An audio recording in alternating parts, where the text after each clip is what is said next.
Bismillah, Assalamualaikum warahmatullahi wabarakatuh. Alhamdulillahi ala ihsanih wa syukru lahu ala taufiqihi wa amtinanih.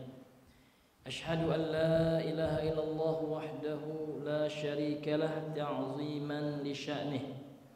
Wa ashhadu anna Muhammadan abduhu wa rasuluhu الداعي إلى رضوانه صلى الله وسلم عليه وعلى آله وأصحابه وإخوانه. قال الله تعالى في القرآن الكريم: يا أيها الذين آمنوا اتقوا الله حق تقاته ولا تموتن إلا وأنتم مسلمون. أما بعد، فإن أصدق الحديث كتاب الله، وخير الهدى هدى محمد صلى الله عليه وسلم، وشر الأمور محدثاتها، وكل محدثة بدعة، وكل بدعة ضلالة، وكل ضلالة في النار. نسأل الله السلامة منها. معاشر المسلمين والmuslimat rahimani wa rahimakumullah. Kembali kita bersyukur kepada Allah Ta'ala atas seluruh nikmat yang telah Allah curahkan kepada kita. Nikmat, karunia, rahmat yang sangat banyak, yang sangat luar biasa, yang tidak terhitung. Kemudian salawat dan salam kepada Nabi besar Muhammad sallallahu alaihi wasallam. Allahumma salli ala Muhammad wa ala ali Muhammad. Masyarul muslimin wal muslimat, kita kembali melanjutkan pembacaan kitab Umdatut Tafsir fi Mukhtasari Tafsir Ibnu Katsir rahimahullah. Kitab ringkasan tafsir Ibnu Katsir yang diringkas oleh Syekh Ahmad Syakir rahimahullahu taala wa ra'ah. Yang mana pada pertemuan kita yang lalu kita masih pada pembacaan tafsir dari surah Al-Baqarah ayat 44. Kita ulang lagi ayatnya. A'udzubillahi minasyaitonir rajim. Ata'muruna an-nasa bil birri wa tansawna anfusakum wa antum tatluna al-kitab afala ta'qilun. Yang artinya, apakah kalian memerintahkan manusia dengan berbuat kebaikan sementara kalian melupakan diri-diri kalian, sedangkan kalian membaca Alkitab Taurat? Apakah kalian tidak berfikir? Kemudian kita melanjutkan dari apa yang disampaikan oleh Imam Ibnu Katsir yang diringkas perkataannya oleh Syekh Ahmad Syakir di sini. Qala al-muallif rahimahullahu taala wa nafa'ana bihi wa bi ulumihi fid dharain. Beliau berkata, farawa, kita kemarin sampai di sini ya. Kemudian farawa at-Tabrani fil Kabir an Jundub bin Abdullah radhiyallahu anhu. Maka telah meriwayatkan al-Imam at-Tabrani dalam kitabnya Al-Kabir ya, dari sahabat Jundub bin Abdullah radhiyallahu anhu, Allah meridhoinya. Qala, sahabat Jundub bin Abdullah berkata, qala Rasulullah sallallahu alaihi wasallam, telah bersabda Rasulullah sallallahu alaihi wasallam, masalul alim alladhi yu'allimu an-nasa al-khaira wa la ya'malu bihi kamathalis siraji yudhi'u lin-nasi wa yuharriqu nafsahu atau wa yuhriqu nafsahu. Kata Rasul sallallahu alaihi wasallam, permisalan seorang yang berilmu, seorang alim, alladhi yu'allimu an-nasa al-khaira, yang mengajarkan kebaikan bagi manusia sementara dia tidak mengamalkannya. Ini umpama as-siraj, umpama lampu, yudhi'u linnas, menerangi manusia, namun dia membakar dirinya. Atau bagaikan lilin lah ya. Lilin juga bisa, kalau lampu juga, kan lampu itu kan dibakar ininya, sumbunya. Lilin juga. Jadi orang-orang yang menyampaikan kebaikan namun ternyata dia tidak mengamalkannya, itu umpama lampu yang hanya bisa menyinari sementara dia membakar dirinya sendiri. Hadza hadisun gharibun fi min hadzal wajhi. Hadis ini hadis yang asing, yang gharib. Yang menunjukkan ada sisi kelemahan dari hadis ini. Akan tetapi ada jalan yang lain dari hadis ini yang dikatakan oleh Al-Imam Al-Haythami dalam kitabnya Majma'uz Zawaid, ya, rijaluhu mausuqun, ya. Perawi-perawi hadis ini adalah perawi yang thiqah, yang terpercaya dalam riwayat yang lain, dalam jalur yang lain. Kemudian warawa Ahmad an Anas bin Malik radhiyallahu an, telah meriwayatkan Imam Ahmad dari sahabat Anas bin Malik radhiyallahu an, semoga Allah meridhoinya. Qala Rasulullah sallallahu alaihi wasallam, dia berkata, telah bersabda Rasulullah sallallahu alaihi wasallam, marartu lailata usriya bi ala qaumin tuqradu syafahum bimaqaridha min narin. Qala qultu man haula? Qalu khutaba'u ummatika min ahli dunya mimman kanu ya'muruna an-nasa bil birri wa yansawna anfusahum wa hum yatluna al-kitaba afala ya'qilun. Jadi Imam Ahmad meriwayatkan dari Anas bin Malik, dari sahabat Anas bin Malik radhiyallahu an, bahwasanya Rasulullah bersabda, ya, pada suatu malam ketika aku diangkat, ya, diangkat, ya, dari Masjidil Aqsa menuju Sidratil Muntaha, ya, ketika proses penjemputan kewajiban salat itu banyak memang keajaiban-keajaiban, mukjizat-mukjizat yang Allah tampakkan kepada beliau. Jadi ketika di malam itu beliau melihat ada sekelompok kaum, ya, satu kaum, yang mana satu kaum itu dipotong-potong lidahnya dengan gunting-gunting dari api neraka. Ini luar biasa, hadirin. Kemudian bertanya Rasulullah kepada malaikat yang mengantarkan beliau ketika itu, man haula? Siapa mereka? Qalu, lantas para malaikat berkata, khutaba'u ummatika, mereka adalah para khotib, ya, para penkhotbah gitu, ya, dari ahli dunia. Memang kanu, yang mana mereka dahulu ya'muruna an-nasa bil bir, mereka mengajak manusia dengan kebaikan, kepada kebaikan, sementara mereka melupakan diri-diri mereka. Sedangkan mereka membaca Alkitab, membaca Al-Quran juga. Apakah mereka tidak memikirkannya?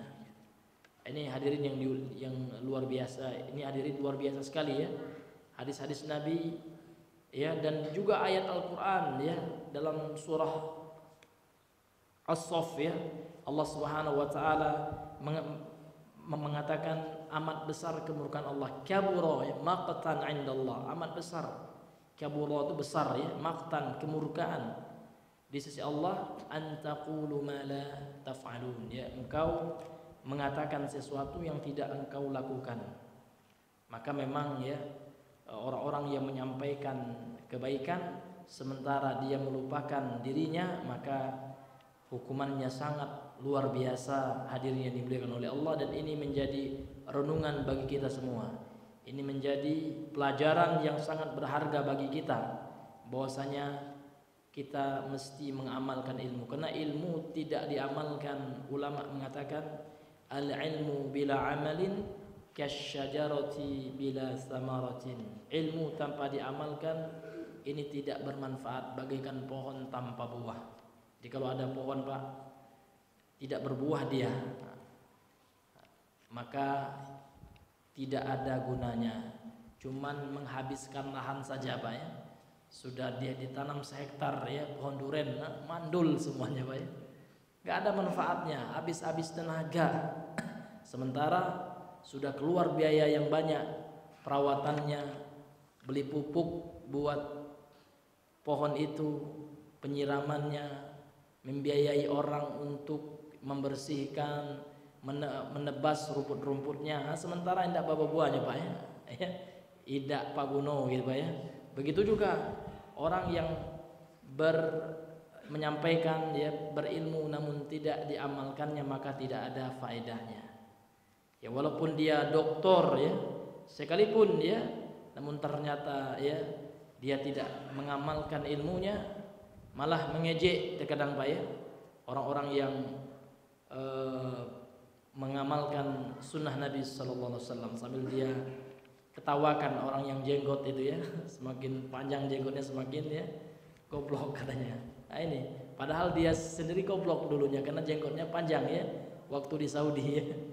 Ini nggak ada manfaat ya ilmu, walaupun doktor, profesor ya, namun ketika ilmunya itu tidak sejalan dengan perilakunya, dengan amalannya, maka tidak bermanfaat sama sekali. Ini hadirin yang dimuliakan oleh Allah. Banyak orang sekarang Pak, titel doktor, profesor, tahu riba haram, namun masih juga ya bertransaksi dengan riba. Ya, pas beli mobil masih ya menggadaikan SK-nya minjam ke bank.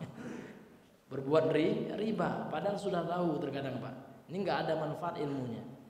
Titel yang sederet itu tidak ada manfaatnya kalau tidak diamalkan ilmu tersebut, hadirin yang dimuliakan oleh Allah Subhanahu wa taala. Maka hadis-hadis yang seperti ini menjadi cemeti bagi kita, ya, menjadi pelajaran yang berharga bahwasanya kita harus berusaha ya mengamalkan apa yang kita ilmui, apa yang kita ketahui.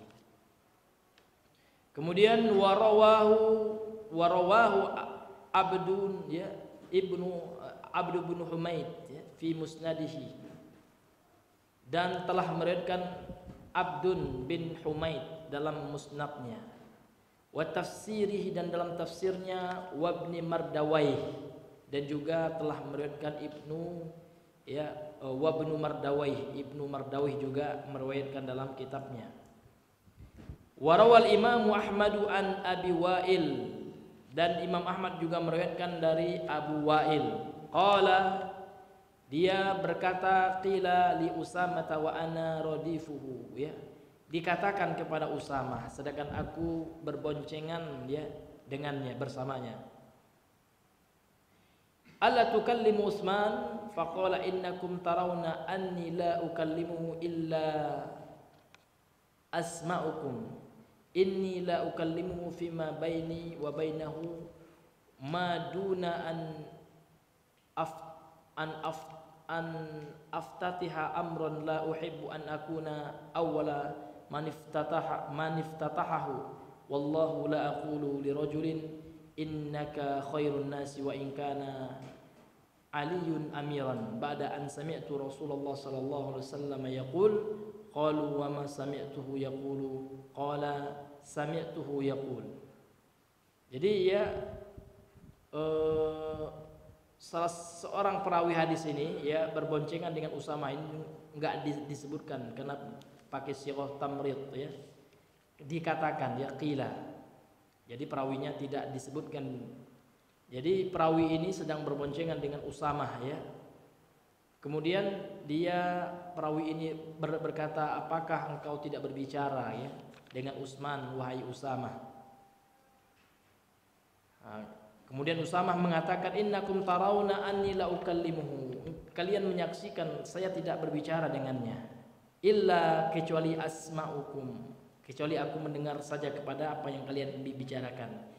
Inni la ukallimuhu fima baini wa bainahu ya, aku tidak membicarakan apa yang terjadi antara aku dan dia, yakni Utsman ya. Madunaan, karena beliau tidak mau ya, karena akan membuka perkara yang tidak disukai oleh beliau untuk dibuka. Artinya ada permasalahan antar sahabat ini, beliau berusaha untuk menutupinya dan tidak membawanya ke publik gitu Pak. Kemudian wallahi la aqulu li rajulin innaka khairun nas, wallahi demi Allah katanya, saya ya la aqulu, saya tidak akan mengatakan kepada seorang laki-laki pun, seseorang pun ya, sesungguhnya engkau adalah manusia yang terbaik. Wa in kana Ali ya amiran, walaupun ya Ali adalah seorang pemimpin waktu itu, Amirul Mukminin. Ya setelah ya aku mendengar Rasulullah sallallahu alaihi wasallam bersabda, aku ya mendengar Rasulullah sallallahu alaihi wasallam bersabda, yuja'u birrajuli yaumal qiyamah, didatangkan seorang laki-laki pada hari kiamat kelak. Jadi ar-rajul ini ya walaupun bentuknya tunggal akan tetapi pakai alif lam. Jadi kalau alif lamnya ma'rifah ini satu orang saja, namun di sini pakai alif lam yang bermakna umum yang dikenal dengan istilah alif lam al-istighraqiyah. Artinya setiap laki-laki yang memiliki sifat seperti ini gitu. Sesuai dengan hadis ini. Yuja'u birrajuli yaumal qiyamati, didatangkan laki-laki ya pada hari kiamat, dan laki-laki yang sifatnya seperti yang di hadis ini. Fayulqa finnar, maka laki-laki ini dilemparkan ya ke neraka. Fatandaliqu bi aqtabuhu, maka ususnya terkoyak-koyak, terurai-urai gitu. Jadi laki-laki ini Pak ya dilemparkan oleh Allah ya, oleh malaikatnya Allah, disiksa di hari kiamat, kemudian perutnya mengeluarkan usus dan ususnya itu terburai-burai di neraka. Kama yadurul himaru birahahu, ya sebagaimana keledai ya berkeliling ya, pada tempat putarannya. Kan di masa zaman dahulu itu untuk menumbuk tepung itu, gandum itu pakai keledai Pak ya. Jadi ke keledai itu diikat pada dengan tali, ada kayunya, kemudian dia disuruh bergerak untuk mendorong ini ya, untuk mendorong alat yang digunakan untuk menggiling gandum seperti itu. Jadi laki-laki yang dilemparkan oleh Allah ke neraka itu seperti itu ya. Manusia akan melihatnya ntar Pak ya, beramai-ramai mengelilinginya gitu. Ketika melihat azab yang sangat luar biasa menimpanya dengan perutnya yang mengeluarkan usus yang terurai-urai. Ini na'udzubillahi min zalik. Fayutifu bihi ahlun nar, kemudian para penghuni neraka yang lainnya mengelilinginya. Tawaf ya, mendekati laki-laki ini. Fayaquluna, lantas mereka berkata, ya fulanu ma asabaka, wahai fulan, apa yang telah menimpamu? Alam takum ta'muruna bil ma'ruf, bukankah dahulu engkau telah memerintahkan kami untuk berbuat kebaikan? Wa tanhana 'anil munkar, dan kalian dahulu melarang kami dari perbuatan mungkar. Fayaqul, atas laki-laki yang Allah siksa dengan usus yang terburai-burai ini mengatakan, kuntu amirukum bil ma'ruf wala atih, dahulu di dunia aku memerintahkan kalian kepada kebaikan, namun aku tidak mengamalkannya. Na'udzubillahi min zalik. Wa anhaakum 'anil munkar, dan aku melarang kalian dari kemungkaran. Wa atih, dan aku melakukan kemungkaran tersebut. Rawahul Bukhari wa Muslim. Hadis ini dikeluarkan oleh Imam Al-Bukhari dan Muslim. Ini Bapak Ibu menjelaskan ya kepada kita, kepada siapa saja ya orang-orang yang beramar ma'ruf nahi munkar, mestilah senantiasa dia terlebih dahulu melakukan yang ma'ruf tersebut. Ketika dia melarang, dialah orang terlebih dahulu yang menjauhi kemungkaran tersebut. Namun kalau seandainya ada orang yang mengajak kepada kebaikan, melarang kepada maksiat, sementara dia yang melakukan maksiat itu, maka dikhawatirkan masuk ke dalam ancaman dalam hadis ini, seseorang yang akan Allah lemparkan ke neraka kelak. Maka hadis ini adalah pelajaran yang sangat berharga bagi kita untuk senantiasa berusaha mengamalkan perbuatan ma'ruf ya, perbuatan baik, kebaikan, ketaatan, dan meninggalkan kemungkaran. Ini hadirin yang dimuliakan oleh Allah Subhanahu wa taala. Kemudian kita masuk kepada ayat yang selanjutnya, ayat 45 sampai 46 dari surah Al-Baqarah. A'udzu billahi minasyaitonir rajim. Wasta'inu bis-sabri was-salah wa innaha lakabiratun illa 'alal khashi'in alladzina yadhunnuna annahum mulaqu rabbihim wa annahum ilaihi raji'un. Dan mohonlah pertolongan ya, oleh kalian dengan sabar dan salat. Wa innaha, dan sesungguhnya memohon pertolongan dengan sabar dan salat itu lakabiratun, sungguh perkara yang besar, perkara yang sulit. Illa, kecuali alal khashi'in, kecuali dilakukan oleh orang-orang yang khusyuk. Jadi memang sabar itu sulit, Pak. Ketika kita ditimpa oleh Allah musibah, memang kalau secara teori kita mampu, kadang kita harus sabar, ya, seluruh musibah itu datang atas izin Allah. Namun pada prakteknya terkadang amat sedikit di antara kita yang bisa mengamalkannya. Tiba-tiba pulang ke rumah terbakar, Pak. Ya terkadang ya di antara kita masih banyak yang terkadang tidak sabar sampai ya melontarkan kata-kata yang tidak diridhoi oleh Allah.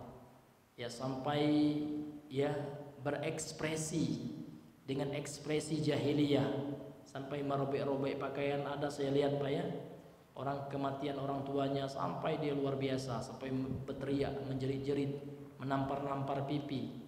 Itulah yang disebut dengan meratap, an-niyahah. Dan ini adalah perbuatan tercela karena tidak menunjukkan sikap sabar dari orang-orang yang ditimpa musibah. Sedangkan orang-orang yang beriman, alladzina idza asabatuhum musibah qalu inna lillahi wa inna ilaihi raji'un. Itu orang-orang yang beriman. Apabila ditimpa musibah, mereka beristirja. Itu namanya istirja, ya, dalam istilah syar'inya. Ya, jadi ucapan inna lillahi wa inna ilaihi raji'un dalam istilah syar'i itu namanya istirja. Ya, dia mengembalikan urusan kepada Allah. Sesungguhnya kami ini adalah lillah, milik Allah, wa inna ilaihi raji'un, dan kami ya bebas akan kembali kepada Allah. Artinya kalau kita punya Allah ya terserah Allah. Allah mau ngapain gitu. Allah mau kasih kita musibah, ya Allah mau. Dan musibah yang paling besar itu, Pak, bukan musibah yang menimpa dunia kita. Itu masih kecil, Pak.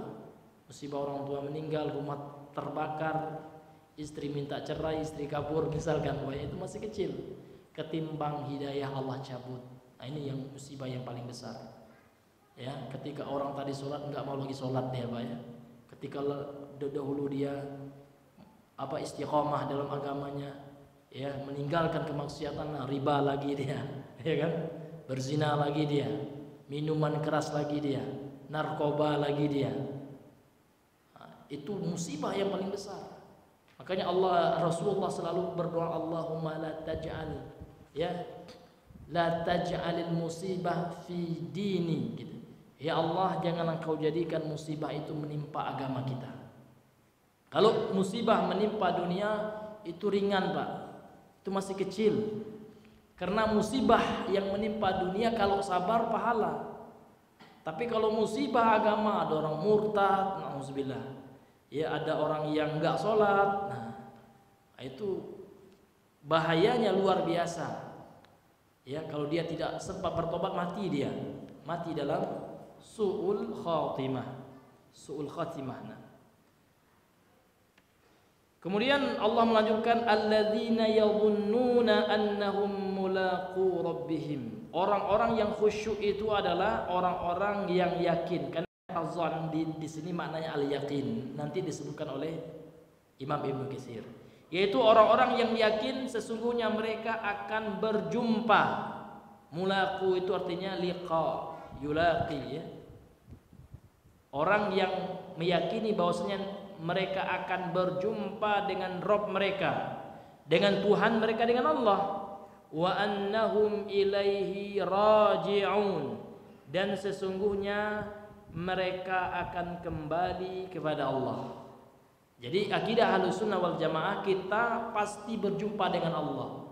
Allah itu benar, tidak seperti Asy'ari, Pak, ya. Allah itu majas katanya. Iya. Mereka enggak meyakini sifat-sifat Allah. Allah katakan punya tangan, mereka katakan tangan itu majas saja, itu konotasi, maknanya bukan itu gitu. Berarti Tuhannya mereka itu bukan hakikat. Kalau kita Ahlussunnah enggak, Allah itu memang hakikat, benar adanya. Zat Allah itu hakikat.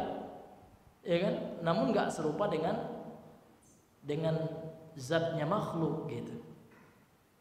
Maka kita melihat betul Allah dengan mata kepala kita, melihat zat Allah, melihat wajah Allah. Allah punya wajah, ya kan? Namun wajah Allah jangan serupakan dengan wajah kita. Nah, kalau orang Asy'ari maka mereka mengatakan itu kiasan aja, sehingga halusinasi saja Tuhan mereka itu nggak jelas kan gitu. Ini hadirin yang dimuliakan oleh Allah Subhanahu wa taala. Karena mereka ya tidak mengimani akan adanya zat sifat zat bagi Allah. Padahal Ahlussunnah tidak. Kita meyakini ada sifat zatiyah. Sifat zat bagi Allah Subhanahu wa taala. Allah memiliki zat. Zat Allah itu maha besar. Namun jangan kita bayangkan gitu ya. Jangan kita samakan dengan makhluk. Karena Allahu Akbar. Ketika kita mengatakan Allahu Akbar itu, Allah itu besar secara zat juga, Allah besar gitu. Nah, jangan dibayangkan Allah itu ada sesuatu yang yang abstrak katanya, nggak konkret ya. Karena pakai logika filsafat. Nah ya, karena ilmu mereka itu memang ahlul kalam ya, diambil dari tokoh-tokoh filsafat Yunani Pak ya, Aristo ya, dalam bahasa Arabnya, dalam bahasa kita Aristoteles, Plato itu syekh mereka. Karena ini diakui oleh ulama Asy'ari gitu ya. Seperti Fakhrul Razi ya. Itu salah seorang ulama Asy'ari yang menjadi rujukan kaum Asy'ariyun ya hingga hari ini. Mereka meyakini ya, mereka mengambil akidahnya dari Aristo ya, dari Aristoteles memang. Syekh mereka itu ya. Kalau kita enggak, itu kafir itu ya, karena mereka enggak kenal Tuhan. Ahli filsafat Yunani tersebut ini hadirin. Dan kita jelas guru kita adalah baginda Rasulullah sallallahu alaihi wasallam. Bahkan sahabat Pak Aristoteles itu kan dalam sejarahnya SM Pak, tarikh historinya itu. Sebelum Masehi udah ada. Jadi sebelum Nabi itu udah ada pemahaman Aristoteles itu. Namun Nabi tidak pernah mengadopsinya. Nah, tiba-tiba datang kaum Asy'ari ya, ulama-ulama Asy'ari mengadopsi pemahaman itu. Karena pemahaman itu Pak diambil dahulu, berkembang masuk ke dalam Islam itu ketika di zamannya ya Khalifah Al-Ma'mun, ketika Mu'tazilah memegang tampuk kekuasaan. Karena Abul Hasan Al-Asy'ari rahimahullah sebelum rujuk kepada pemahaman Ahlussunnah manhaj salaf, memang beliau terpengaruh dengan Mu'tazilah memang. Ada 3 fase beliau itu ya. Yang pertama Mu'tazilah, yang kedua semi Mu'tazilah gitu. Terpengaruh oleh Kullabiyah. Nah, kemudian terakhir baru beliau secara resmi ya mengumumkan bahwa misalnya beliau mengikuti akidahnya Imam Ahmad bin Hanbal sebagai ulama ahli hadis, ulamanya Ahlussunnah wal Jamaah. Orang Asy'ari sekarang menolak itu ya. Mereka berpegang kepada fase ketika di antara Mu'tazilah dan Ahlussunnah, yakni Kullabiyah. Ini ma'ruf ya dalam pelajaran-pelajaran akidah Ahlussunnah tentang firqah ya, tentang firqah itu dibahas oleh para ulama kita.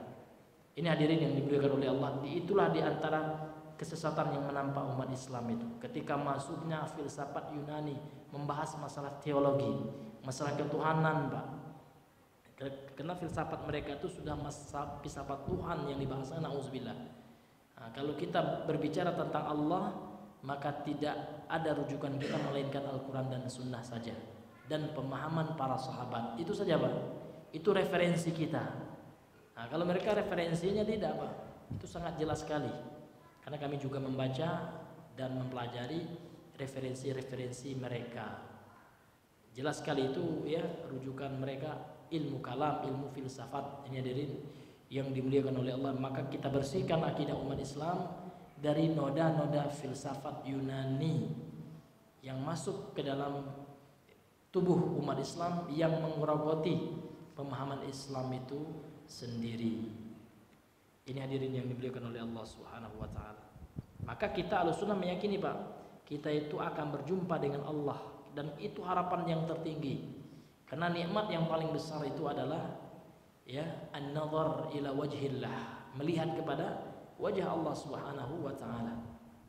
Kemudian Al-Imam Ibnu Katsir mengatakan di sini, yaqulu ta'ala amiran abidahu Allah berfirman seraya memerintahkan hamba-hambanya fima yu'ammaluna min khairid dunya wal akhirah, dari perkara-perkara yang bisa mendatangkan kebaikan di dunia dan di akhirat. Apa perintah Allah itu? Yang Allah perintahkan hambanya untuk melakukannya sehingga mendapatkan kebahagiaan dunia dan akhirat, yakni beliau melanjutkan bil isti'anati bis sabri was shalah, dengan minta pertolongan kepada Allah dengan sabar dan salat. Nah, sesuai dengan ayat ini Pak ya, wasta'inu bis sabri was shalah, mohonlah pertolongan kepada Allah dengan sabar dan salat. Nah, nanti banyak tafsir sabar, sehingga Imam Ibnu Utsaimin ya, beliau menyimpulkan dari perkataan salaf yang banyak sekali tentang sabar, maka sabar itu ada 3. Secara bahasa sabar itu adalah habsun nafsi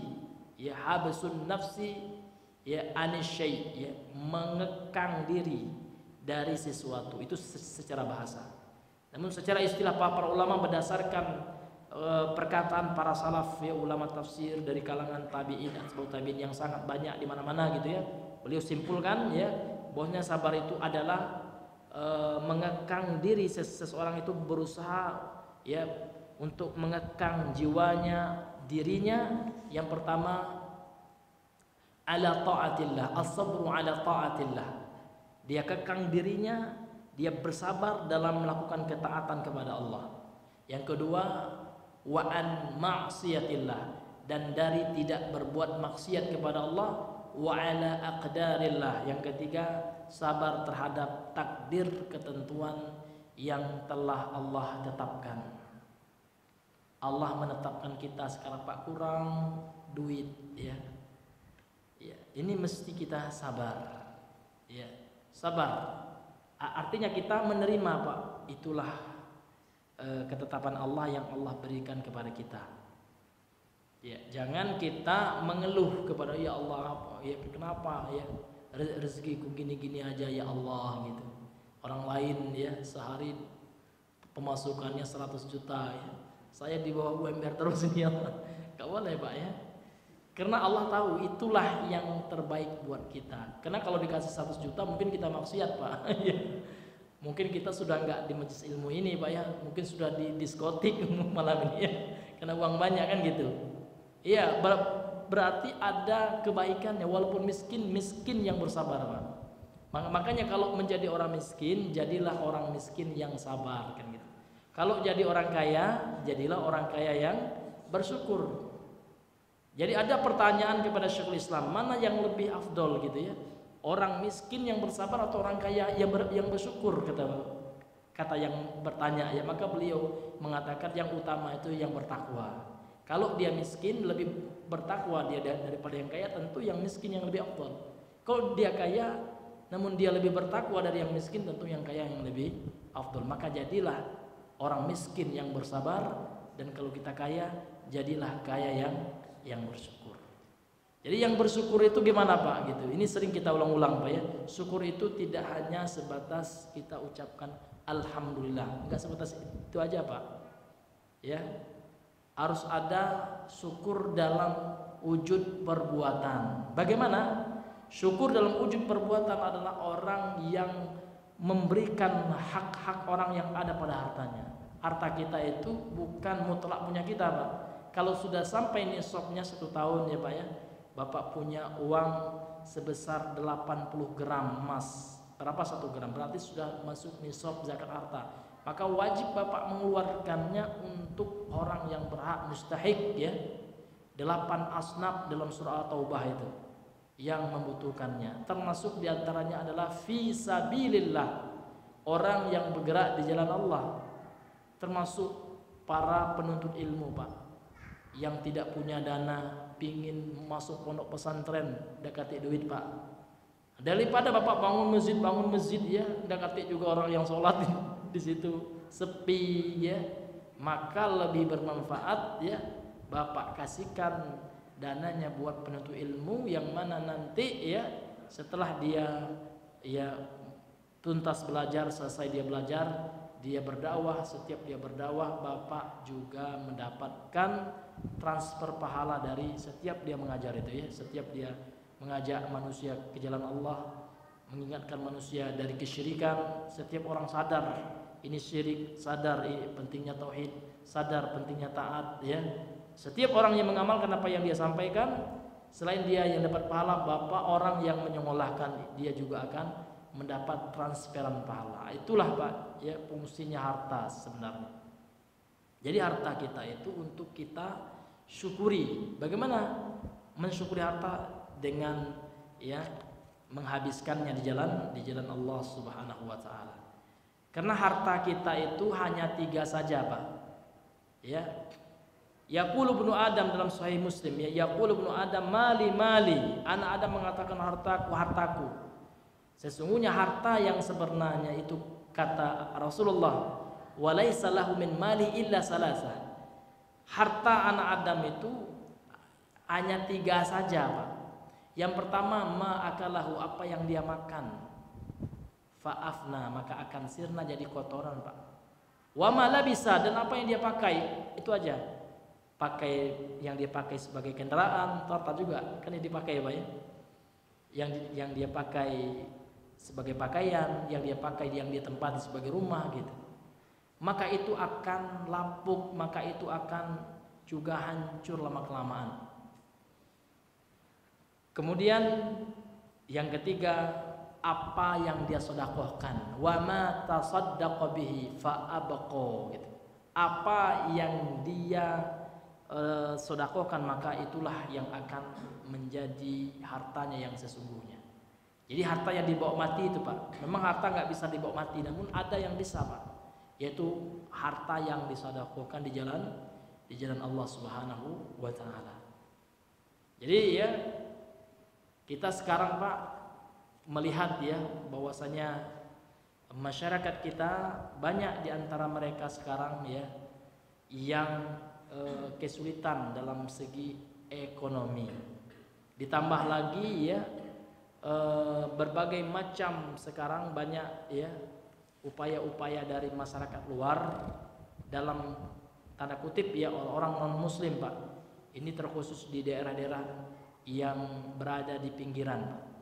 Nah, kemarin kami sempat ngomong ya, ada ikhwan kita yang di LSM gitu, karena dia ada informasi tentang itu Pak. Ada di Bukit 30 itu suku ini Pak ya, ini suku yang tinggal di hutan betul Pak, namun lebih maju dari suku anak dalam ya, suku Talang Mama namanya.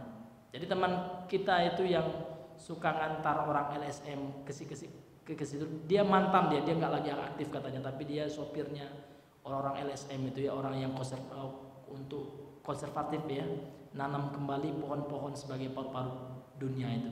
Jadi di hutan itu hidup 30 kakak Pak, 30 kakak dari suku Talang Mama itu. Dan sekarang mayoritas mereka itu ternyata sudah ya memeluk agama kafir ya, non muslim. Itu memang fakta Pak ya, fakta yang seperti itu. Cuman ada 20 kakak dia bilang yang masuk agama Islam, dan itu pun agamanya enggak jelas katanya. Maksud enggak jelasnya itu yang mengajarkan itu enggak kati gitu Pak ya. Cuman masuk Islam, mereka enggak tahu sholat, enggak paham tentang akidah. Nah, maka sangat baik sekali kalau ada teman-teman kita, kata beliau gitu ya, yang mana kita ke situ mendakwahi mereka. Kalau kita dakwah ke suku itu Pak, kita enggak ada dikasih apa-apa Pak, kita yang ngasih mereka gitu pada prinsipnya. Nah, kalau kita dakwah di kota-kota, di masjid yang ikhwannya sudah banyak, enak apa ya? Ya, dikasih amplop, kalau situ nggak ada kita yang ngasih. Memang itulah perjuangan gitu. Karena dakwahnya Rasul seperti itu. Ya, Rasul tidak hanya bermain di ranah nyaman gitu ya. Yang pada berdakwah pada ikhwan-ikhwan yang sudah kenal sunnah, enak memang kali seperti itu. Enggak. Rasul berdakwah kepada kafir Quraisy gitu Pak. Orang yang belum kenal tauhid, itu yang didakwah oleh Rasul.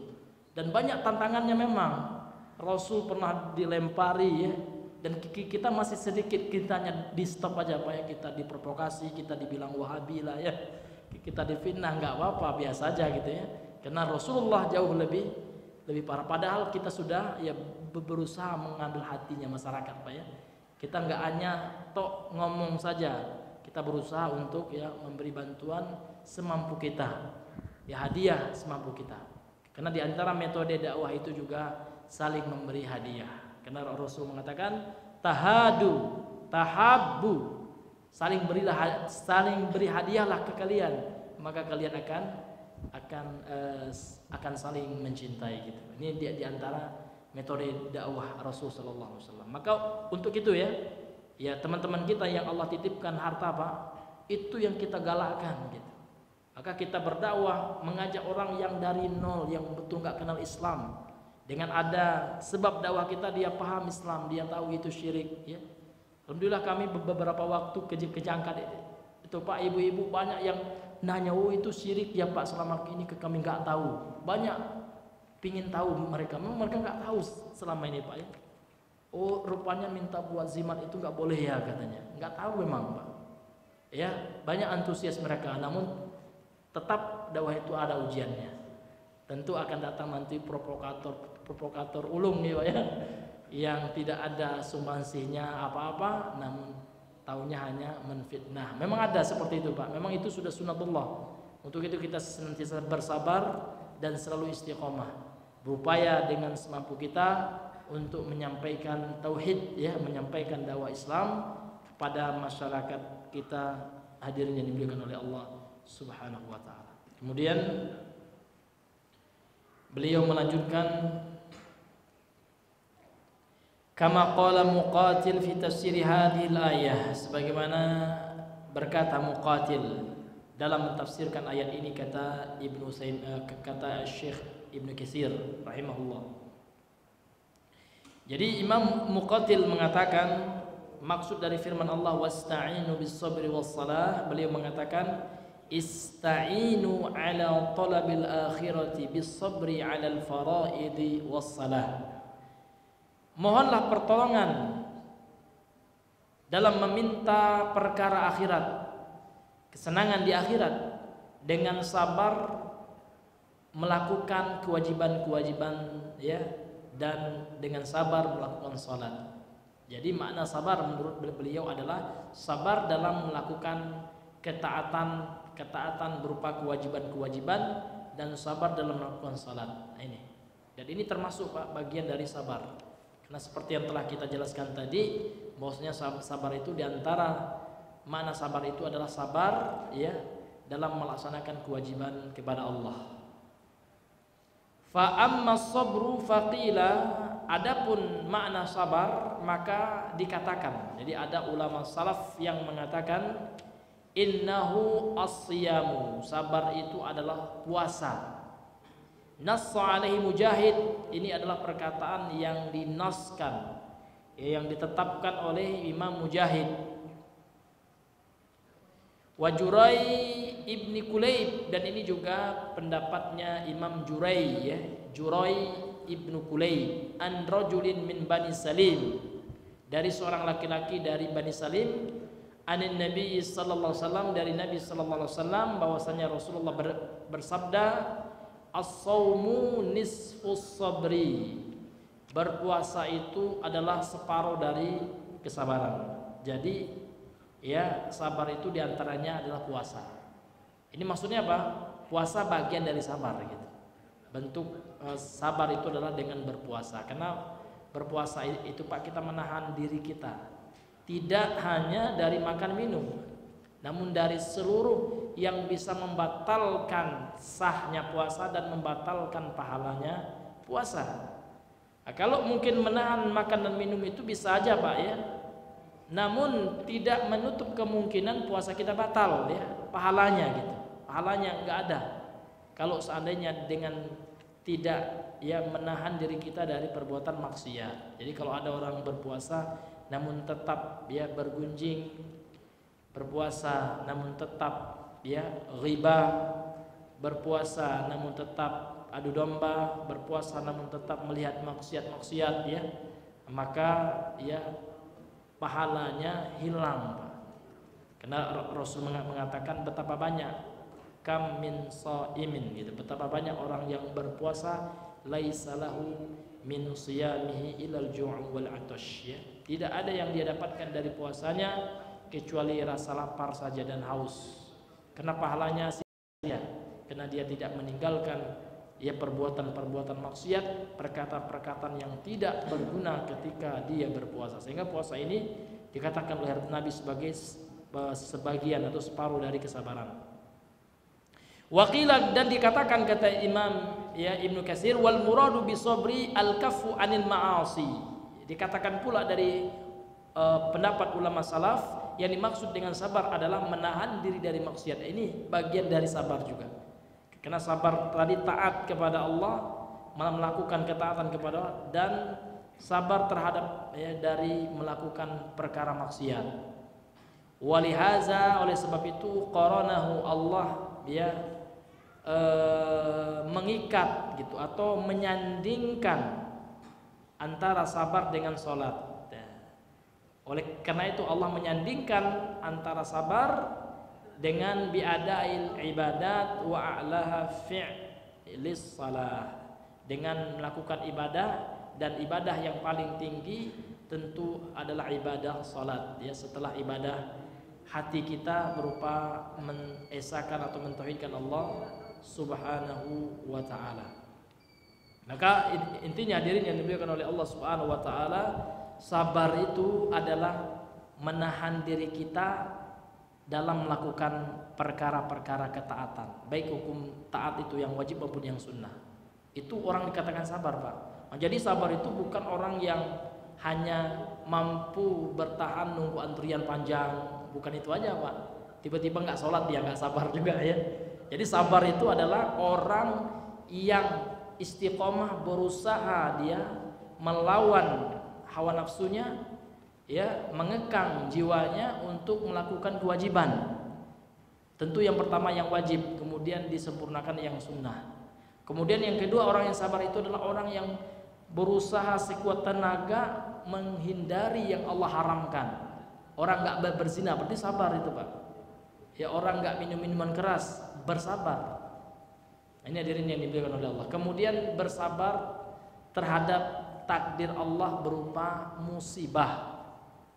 Maka orang-orang yang beriman itu ketika Allah berikan musibah, maka mereka tidak pernah ya marah sama Allah. Itu yang sabar, Pak. Tidak pernah protes sama Allah.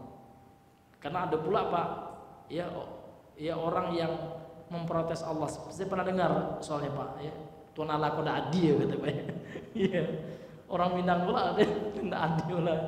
Ya kan, latunan tunggi ambo semayang ya miskin jolai gitu. Tidak baru-baru baik dia gitu. Itu salah, Pak ya. Ya itu salah, karena sholat kita bukan untuk jadi kaya, niatnya sudah beda. Nah, ini makanya ketika kita diberi musibah, baik itu musibah kemiskinan, kekurangan harta gitu ya, maka kita kembalikan itu kepada Allah ya. Mungkin itu yang terbaik bagi kita. Wallahu taala a'lam bissawab. Ya, mungkin ini dulu pertemuan kita pada malam hari ini, masih pada ayat 45 sampai 46 dari surah Al-Baqarah, dan mengingat waktu kita tutup kajian kita dengan doa kafaratul majlis. Subhanakallahumma bihamdik asyhadu an la ilaha illa anta astaghfiruka wa atubu ilaik. Assalamualaikum warahmatullahi wabarakatuh.